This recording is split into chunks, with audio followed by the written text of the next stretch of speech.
బద్ధకస్తుల భారతం. ఈ మధ్యన నేను ఒక 35 సంవత్సరాల వయసున్న యువకుడు ఏ పని చేయకుండా ఊరి మధ్యలో ఉన్న ఒక పాన్ షాప్ దగ్గర గుట్కా తింటూ ఎప్పుడూ అక్కడే ఉండడం గమనించి అతనితో సంభాషించడం ఈ విధంగా జరిగింది. నేను, ఎందుకు నీవు ఏ పని చేయకుండా ఇక్కడ ఇలా గుట్కా తింటూ ఉంటావు? నీవు ఏ పని చేయవా? అతను, అది నా ఇష్టం అన్నాడు. నేను, నీకు పెళ్ళయిందా? అతను, అయింది. నేను, నీకు పెళ్ళెలా అయింది? అతను, ముఖ్యమంత్రి ఆదర్శ వివాహ యోజన ప్రభుత్వ పథకం ద్వారా నాకు 30,000 వచ్చాయి.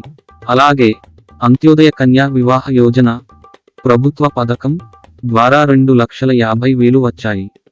నేను, నీ పిల్లల కోసం ఏమీ చేయవా?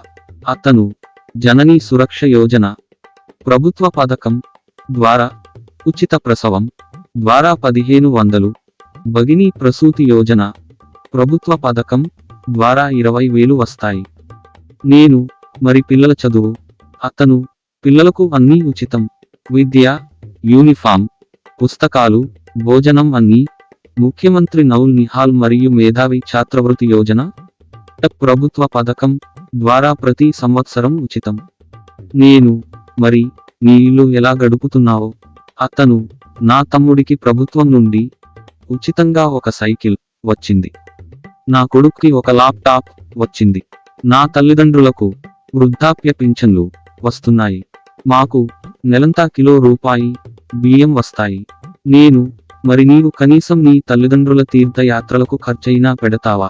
అతను, ముఖ్యమంత్రి తీర్థయాత్ర యోజన ప్రభుత్వ పథకంలో వారిని ఎప్పుడో తీర్థయాత్రలకు పంపించాను కదా. నేను, మరి కనీసం వారి ఆరోగ్యం కోసం ఖర్చు చేయవా? అతను, వారికి ఆయుష్మాన్ భారత్ పథకంలో 5 లక్షలు ఉచితంగా ట్రీట్మెంట్ ఉంది కదా. మరి నేనెందుకు ఖర్చు చేస్తాను?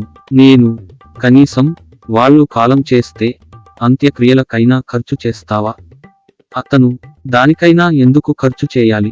ప్రభుత్వం అంత్యక్రియల కోసం ₹1 ఉచిత విద్యుత్ దహనం పథకం ఇస్తోంది కదా. నేను, కనీసం నీ పిల్లల పెళ్లిళ్ళకైనా ఖర్చు పెడతావా? అతను, ఒక నవ్వు నవ్వి, ఎందుకు ఖర్చు చేయాలి? నేను చేస్తున్నదే వాళ్ళు చేస్తారు అంతే. అయినా మీలాంటి లక్షలాది మంది కష్టపడి పని చేసి పన్నులు కట్టేది మా కోసమే కదా. రైతులు కష్టపడి పంట పండిస్తే దానిని ప్రభుత్వం కొని మాలాంటి వారికి ఉచితంగా ఇస్తుంటే మేమెందుకు పని చేస్తాం? ఇది ప్రస్తుతం జరుగుతున్న వ్యవహారం.